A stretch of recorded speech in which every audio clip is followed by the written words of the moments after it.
आपको बस ये लेटर देखना आना चाहिए मेरे बच्चों, आपको बस ये लेटर देखना आना चाहिए कि किस तरीके से इन्होंने ये रिप्रेजेंटेशन रखी होगी मेरे भाई। तीनों हिस्से इंपॉर्टेंट। तो जैसा कि आई प्रॉमिस्ड, एक छोटा सा हमारा एक टाइप बचा हुआ था, एक छुटकू सा टाइप बचा हुआ था जिसे हम कहते हैं मैट्रिक्स। हालांकि अगर देखा जाए तो मैट्रिक्स पर पता नहीं क्यों अब इनका दिल जो है वो थोड़ा सा इनसे भर गया है, मैट्रिक्स से भर गया है। क्यों भर गया है? क्योंकि हर बच्चा यू नो हर बच्चा क्या करता है, हर बच्चे को भाई इसके आंसर अब पता हो गए हैं। लेकिन अगर हमारी क्लास में कोई ऐसा बच्चा हुआ, कोई बच्चा हुआ जिसको आंसर नहीं आते, तो ये तो जघन्य अपराध हो जाएगा। नहीं होगा? मतलब सबको आंसर पता है और हमारी क्लास के बच्चों को ना पता हो, ये तो जघन्य अपराध है। राइट? तो चलिए फिर शुरुआत करते हैं और कहानी को जोड़ते हैं। क्या है मैट्रिक्स, कैसे क्वेश्चंस आते हैं, जरा समझते हैं मेरे बच्चों। तो मैट्रिक्स का कुछ ये जो हिस्सा है, ये आपको समझना पड़ेगा कि किस तरीके से प्रश्न दिए जाते हैं। मेरे बेटा अभी इसको जूम कर दूंगा, डोंट वरी, बिल्कुल मत घबराओ। ठीक है जी। एक काम करता हूँ, इसको जूम की जगह पर कुछ और गेम खेलते हैं। एक जगह पर ये टेक्स्ट रहेगा और एक जगह पर हमारे पास ये हो जाएगा हमारा जूम वाला पोर्शन।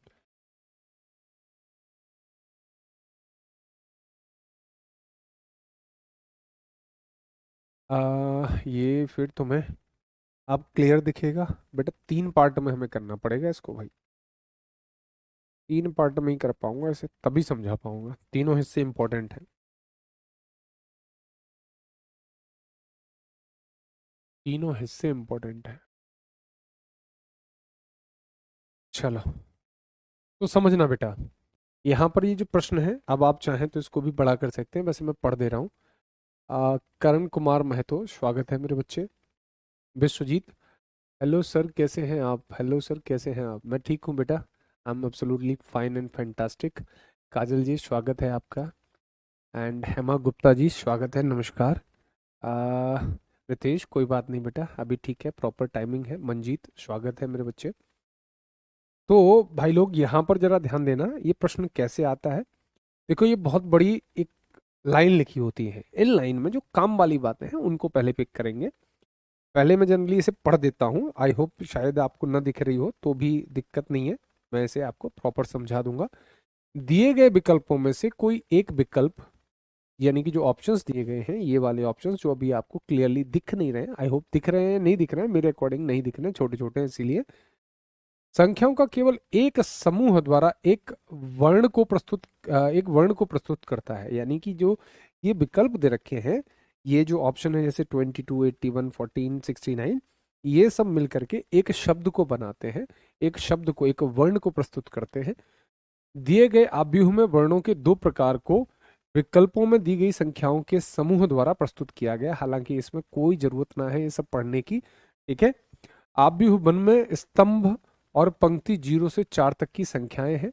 अभी आपको आगे दिखाऊंगा। जो ये कह रहा है, ये कह रहा है ये जो आव्यूह वन है, मैट्रिक्स वन है, इसमें 0 से लेकर के 4 तक नंबर, 0 से लेकर 4 तक नंबर। और जो मैट्रिक्स टू है, इसमें 5 से लेकर के 9 तक और 5 से लेकर के 9 तक। ये सब ड्रामे हैं, हमें इसकी जरूरत ही नहीं है। जो इंपॉर्टेंट चीजें हैं वो मैं अभी पिक करवाऊंगा, डोंट वरी, डोंट घबरा बिल्कुल भी। ठीक है। अब ये आगे फिर और कुछ कहानी कहेंगे। देखो मेन कहानी क्या है बेटा लोग, मेन कहानी है ये वाली। ये जो एग्जाम्पल देते हैं, ये एग्जाम्पल अगर आप एक बार देख लेते हैं तो कहानी क्रिस्टल क्लियर हो जाती है। इनका कहना है कि इस मैट्रिक्स में हमने बी को 11 और 30 के द्वारा रिप्रेजेंट किया है। इसमें उन्होंने बी फॉर बॉम्बे, बी को इन्होंने 11 और 30 के द्वारा रिप्रेजेंट किया है। ये एग्जाम्पल समझो, समझ लो, अच्छी बात है। एक और एग्जाम्पल दिया होगा, देखो यहाँ पे ये रखा है कि यू को इन्होंने 58 और 89 के द्वारा रिप्रेजेंट किया है। यू को किससे? 58 और 89 के द्वारा। यू को इन्होंने 58 और 89 के द्वारा रिप्रेजेंट किया है। मेरे बच्चों आपको बस ये लेटर देखना आना चाहिए, मेरे बच्चों आपको बस ये लेटर देखना आना चाहिए कि किस तरीके से इन्होंने ये रिप्रेजेंटेशन रखी होगी मेरे भाई, किस तरीके से ये रिप्रेजेंटेशन रखी होगी। ठीक है जी। तो जरा सुनिएगा, समझिएगा। जैसे अगर आप बी को देखें तो बी, अब ये जो वन वन है ना, इससे आपको कोई आइडिया नहीं होगा। जब सेम नंबर होते हैं उसको हम पिक नहीं करते हैं, अभी आगे बताऊंगा क्यों आइडिया नहीं होगा। लेकिन बी को लिखा है इन्होंने 30। अब 30 बेटा दो तरीके से हो सकता है। 30 दो तरीके से हो सकता है, या तो मैं 3 ले लूं ऊपर से और 0 ले लूं इधर से। 3 ऊपर से और 0 इधर से, ये कहां पर जाकर के मैच किया, एच पर। लेकिन उन्होंने 30 का मीनिंग एच थोड़ी बताया था, 30 का मीनिंग उन्होंने क्या बताया था बेटा, 30 का मीनिंग उन्होंने तो बी बताया था। दीपा चौधरी, अरे मैनी मैनी कॉन्ग्रेचुलेशंस बेटा, बहुत बहुत बहुत बहुत बधाइयाँ, बहुत बहुत आशीर्वाद, बहुत बहुत आशीर्वाद। आपकी 6th एनिवर्सरी के लिए बहुत बहुत आशीर्वाद।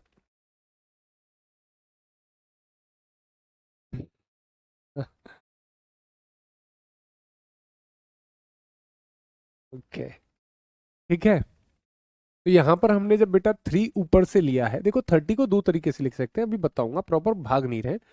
3 ऊपर से लिया, 0 इधर से, एक्चुअली ये दो नंबर है ना, 3 और 0। तो अगर मैं 3 को ऊपर से लेता हूँ और 0 को इधर से लेता हूँ, 0 को इधर से लूँ और 3 को इधर से लूँ, तो ये एच को रिप्रेजेंट करेगा, जो इनका कॉमन क्रॉस फैक्टर है, एच को रिप्रेजेंट करेगा। लेकिन इन्होंने एच थोड़ी बोला था, इन्होंने तो बी बोला था। यानी एक चीज क्लियर हो गई कि हमें पहला नंबर, पहला नंबर, पहला अक्षर, पहला नंबर हमें ऊपर से नहीं लेना है। तो कहाँ से लेना है? फिर आपके पास एक और विकल्प बचेगा कि 3 आप यहाँ से लें और 0 आप इधर से लें। देखो 0 इधर वाली लाइन में यहाँ है और 3 यहाँ है, तो क्या आ गया, बी आ गया। ये क्यों दिया है एग्जाम्पल, ताकि आपको वो समझा सकें कि पहला अक्षर आपको कहाँ से चाहिए, पहला अक्षर ऐसे लेना है और दूसरा अक्षर या दूसरा नंबर जो है वो इनमें से पिक करना है। बात समझ में आई? अब मैंने क्यों मना किया कि 11 को मत लो? अरे भाई 11 का मतलब क्या होता है, एक इधर से लिया है, एक इधर से लिया है, तो क्या इससे आप क्लियर कर पाते हैं कि पहला अक्षर इधर से लिया है या इधर से, दोनों एक जैसे है ना? अरे दोनों एक जैसे हैं। अरे कोई धन्यवाद की जरूरत नहीं है, तो खुशी का मौका है। ईश्वर आप दोनों की जोड़ी सलामत रखे। तो ये तो बेटा दोनों तरफ से एक जैसे थे, एक और एक, तो इससे पता नहीं चल पा रहा था कि पहला वाला एक इधर से लिया है या इधर से लिया है। इसीलिए जो सेम वाले होते हैं इनको आप चेक नहीं करते हैं, जो डिफरेंट होते हैं वहां से आइडिया मिलता है। जैसे मैंने 3 और 0 लिया, 3 इधर से ले रहे थे, 0 इधर से ले रहे थे, तो एच आ रहा था। तो इसने हमें बता दिया कि भाई साहब ऐसे मत लो, इससे तो एच आ रहा है। एच हमें नहीं चाहिए था, एच हमें नहीं चाहिए था बच्चे। तो हमें क्लियर होगा कि नहीं हो गया? कैसे, 3 इधर से है और 0 उधर से, राइट। वैसे ही इन्होंने u को 58 बताया है, u को 58 बताया है। तो चूंकि यहाँ पर जैसा तरीका लिया गया था, लगभग ऐसा ही तरीका यहाँ लेते हैं, तो 5 में इधर से ले रहा हूँ, 8 ऊपर से ले रहे हैं, तो देखो 58 का मतलब u ही आ रहा है। यानी एकदम नीट एंड क्लीन क्लियर हो गया, क्लियर हो गया कि पहला नंबर लेफ्ट से लेना है और दूसरा नंबर ऊपर से लेना है। ठीक है जी। हाँ जी, हाँ जी, बिल्कुल बिल्कुल। सभी बच्चे अब आपको कॉन्ग्रेचुलेशंस कर रहे हैं, बेस्ट विशेष दे रहे हैं। ठीक है। मैं इंसान हूँ, नो कास्ट नो धर्म, गुड इवनिंग। बेटा अभी से इवनिंग हो गई तेरी है, चल कोई बात ना, तेरी good evening accepted. Dilip Kumar, Radhe Radhe मेरे भैया। कुवैत सिटी से, अरे वाह, बहुत बढ़िया। Jairam Vishwakarma, yes sir. प्रिंस अत्री कह रहे हैं सर बहुत बैकलॉग है, क्या करूं बेटा दोस्त, अभी तो पेपर भी नहीं है। अच्छी बात यह है तुम्हारे लिए, है ना, लेकिन बैकलॉग को क्लियर करो दोस्त, बिना बैकलॉग क्लियर किए आप नहीं काम कर सकते, है ना। ठीक है। अब क्या करेंगे आप? अब क्या करेंगे, जैसे ही आपको आइडिया हो गया कि पहला नंबर इधर से है और दूसरा नंबर इधर से है, तो अब आप सीधा प्रश्न की तरफ चले जाएंगे, क्या पूछ रहा है, क्या पूछ रहा है, आप सिर्फ उसकी बात करेंगे, क्या पूछ रहा है। तो देखो बेटा, इसको अपनी तरफ से नहीं बनाते हैं। कहाँ गया भाई, इन्होंने एक शब्द बोला होगा, कहाँ है शब्द, फिश। अब ये शब्द फिश के लिए आपसे क्या कर रहे हैं, आपसे समूह पूछ रहे हैं, शब्द फिश के लिए मेरे बेटा, इसके लिए भाई, शब्द फिश के लिए। ठीक है। अब ये जो ऑप्शंस दे रखे हैं आपको फिश बनाने के लिए दे रखे हैं, आपको बताना है इनमें से कौन सा समूह, कौन सा ग्रुप बेटा आपको फिश का रिजल्ट देगा, फिश का रिजल्ट देगा। अब कुछ बच्चे इसको खुद से बनाने लग जाएंगे, ना ना ना ना ना ना, खुद से बनाना नहीं है। अब जरा ध्यान देना, कुछ एक पॉइंट बताने वाला हूँ, वरना मैं इस टॉपिक को कराता ही नहीं। कुछ एक पॉइंट आपको बताने वाला हूँ, आपकी जो मदद करेंगे आपके पेपर में। ठीक है जी। महेश दिलीप कोल्हापुर से, ओके जी बिल्कुल। Rohan Sharma, wish you very very happy birthday, आइए सर। दूर से कैसे कैसे गंदे गंदे सारे कर रहे हैं आप। हाँ, अच्छा, ठीक है। तो बेटा फिश का हमें क्या करना है, हमें इनमें से बताना है कि कौन सा शब्द जो है वो जो फिश को रिप्रेजेंट कर रहा है। हाँ,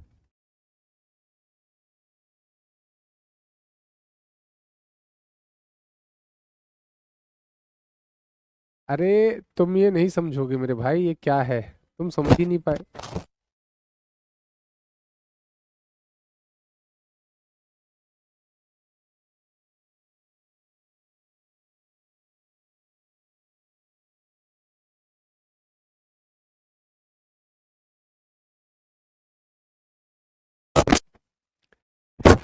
हाँ, मेहुल कादरी, मेरे बच्चे देखो फिर से एक बार मैं समझा देता हूँ। एक्चुअली गेम क्या है, गेम ये है बेटा, ये एग्जाम्पल दिया होता है आपको, एग्जाम्पल जो बड़ी लाइन होती है उसमें एग्जाम्पल दिया होता है, उसमें कहते हैं हमने बी को 30 से रिप्रेजेंट कर रखा है और यू को 58 से और 89 से रिप्रेजेंट कर रखा है। हम पहले ये पहचानते हैं कि आखिरकार ये बी को 30 कैसे लिख रहे हैं, तीन कौन सा, तीन ऊपर से लिया या इधर से लिया है। तो हमने जब तीन ऊपर से लिया होता और जीरो इधर से लिया होता तो एच आ रहा होता, जबकि वो क्या कर रहा है, 30 का मीनिंग कितना है, 30 का मीनिंग तो बी है, 30 का मीनिंग क्या है बेटा, बी है। राइट और रॉन्ग? तो इसका साफ सा मीनिंग ये क्लियर हो गया आपको कि साहेब बी का मतलब हम ऊपर से पहला नंबर नहीं लेने वाले। राइट, आया ना? ठीक है, यानी हम क्या करेंगे, हम ये पहला नंबर इधर से लें, अगर तीन इधर से लेते, जीरो इधर से लेते, तो इनका क्रॉस सेक्शन कहाँ पर आता, यहाँ आता, यानी वो बी पर ही जा करके मिलते। इट मीन्स इट मीन्स ठीक है, इट मीन्स बी का मतलब क्या हो गया, यहाँ से पहला नंबर लेना है और दूसरा नंबर यहाँ से लेना है, 30 में तीन इधर से लेना है, जीरो इधर से लेना है। आगे भी यही, डबल नंबर जो भी मिलेंगे आपको, आपको पहला नंबर जो भी मिलेगा वो इधर से देखना है और जो दूसरा नंबर मिलेगा वो इधर से देखना है। उनके जो क्रॉस सेक्शंस आएंगे वो तुम्हारे आंसर्स होंगे, अभी और क्लियर हो जाएगा। अब उन्होंने सेम रिलीजन पर, सेम फैक्ट पर आपसे पूछा है कि बताओ फिश इन चारों में से कौन सा फिश को रिप्रेजेंट कर रहा है। मेरे बेटा पेपर के पॉइंट ऑफ व्यू से देखो, किताबों में करोगे तो एक अलग कहानी होगी, लेकिन मेरे भाई जरा ध्यान से देखिएगा, समझिएगा क्या, कि मेरे बच्चे ऐसे ऑप्शन जब मिले तो भाई आपसे एक हम्बल रिक्वेस्ट है, पहले ऑप्शन को इग्नोर करिएगा। न ये मैंने सही किया न मैंने ये गलत किया, कोशिश करिएगा सेकंड थर्ड या फोर्थ से स्टार्ट करने की। मैंने ये नहीं कहा है कि पहला गलत है, मैंने ये नहीं कहा है कि पहला गलत है, क्योंकि ये मजबूरी में आपसे टाइम वेस्ट करने के लिए आ रहा है आपका। आप क्या करेंगे, आप पहले को चेक करेंगे, वो आंसर नहीं निकलेगा तब आप दूसरे को चेक करेंगे, वो आंसर नहीं निकलेगा तो आप तीसरे को चेक करेंगे, वो भी आंसर नहीं निकलेगा तो फिर आप चौथे को सीधा आंसर करके चले आएंगे। आई कैन बेटर अंडरस्टैंड, लेकिन कहीं ना कहीं आपको तीन विकल्प तो चेक करने पड़ गए। राइट, अब चूंकि जब उन्होंने ये क्वेश्चन ही टाइम वेस्ट के लिए बनाया है तो जनरली बेटा सीधा सीधा परोस के नहीं दिया जाता, ये क्वेश्चन जानबूझ करके आपका टाइम वेस्ट करने के लिए होता है। मैंने यहाँ पर, हो सकता है कि यहाँ पर मैंने ऑप्शन ए भी आंसर दे दिया हो, लेकिन व्हाट आई सेड, मैंने आपसे ये कहा कि पेपर में जब भी ये प्रश्न आए तो पहले को न्यूट्रल मान के छोड़ देना।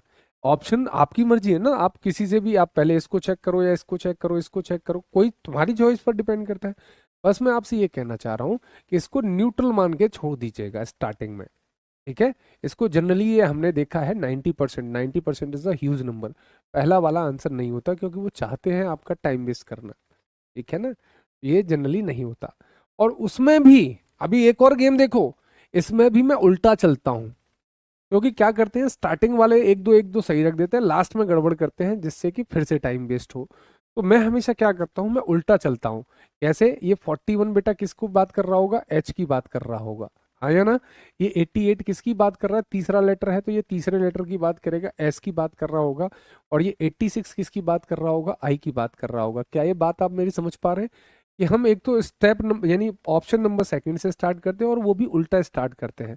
ये सब एक्सपीरियंस हमें बताता है, बकाया कुछ भी अलग नहीं है, आप पहले से भी चेक करोगे कोई बड़ी दिक्कत नहीं है। बट ये एक एक्सपीरियंस है जो हमने देखा है लॉन्ग समय से, हमने एक लंबे समय से देखा है, वो एक्सपीरियंस आपको घोल करके दे रहा हूँ कि स्टार्टिंग के ज्यादातर वो दो लेटर सही कर देते हैं, बाद के लेटर में वो गड़बड़ करते हैं। तो बच्चा क्या है, दो लेटर भी चेक कर रहा है तो कहीं ना कहीं वेस्ट ऑफ टाइम हो रहा है कि नहीं हो रहा है। राइट, तो मैं बस वो टाइम बचाना चाहता हूँ और वो एक्सपीरियंस आपको घोल करके पिला रहा हूँ कि भाई मेरे ऑप्शन को उल्टा चेक किया करो। आप सीधे से चेक कर लो तो भी कोई दिक्कत नहीं है, उल्टा चेक कर लोगे तब भी कोई दिक्कत नहीं, लेकिन अगर आप गेम अच्छे से जानते हो तो बहुत बढ़िया कर पाओगे। ठीक है जी। तो पहला हमारा विकल्प है क्या, 33 86 88 41, 33 86, कहाँ गई टेबल, 33 86, 33 86 88 41, यही है ना अगर मैं गलत नहीं हूं तो। हाँ जी ये है। अब देखते हैं क्या ये वास्तव में फिश को रिप्रेजेंट कर रहा है। देखो बेटा पहला क्या करेंगे, 41 ये किसको आना चाहिए, एच को आना चाहिए, देखते हैं। ये एस को, और ये आई को, और ये एफ को। बेटा ए 41 है, 4 इधर से लेना है, 1 इधर से लेना है, देखो 41, ओके सर एच को ही रिप्रेजेंट कर रहा है, पास। ठीक है। 88 की बात करते हैं, 8 इधर से लिया, 8 इधर से लिया, एस को बात कर रहा है सर, पास। 86 की बात करते हैं, 86, 8 इधर से लिया, 6 इधर से लिया, आई सर पास। 33 की बात करते हैं, 3 इधर से 3 इधर से, बेटा ये तो सारे लेटर पास हो गए, यानी option B is the correct answer. अरे ये मैंने कोई रट नहीं रखा भाई, ऐसे क्वेश्चन इतने दो कौड़ी के क्वेश्चंस को मैं रटूंगा नहीं। बट मैंने आपको ये तरीका बताया था, उसमें फिट हो गया। अब ये सेकंड वाला ही सही हो गया, मैंने कोई रट्टा नहीं है, आगे अभी चेंज भी होंगे, हर एक का आंसर बी थोड़ी रखा होगा मैंने। लेकिन क्या आपको ये बात समझ आई। हमें दो चीजें यहाँ पर सीखनी है बेहतर तरीके से, वो ये, पहली बात तो यह है कि ऑप्शन ए को हमें न्यूट्रल मान के चलना है। ऑप्शन ए को न्यूट्रल मान के चलना है बेटा। न्यूट्रल मान के चलोगे तो फायदे ये रहेंगे कि जनरली वो आंसर नहीं होता, तो आपका वो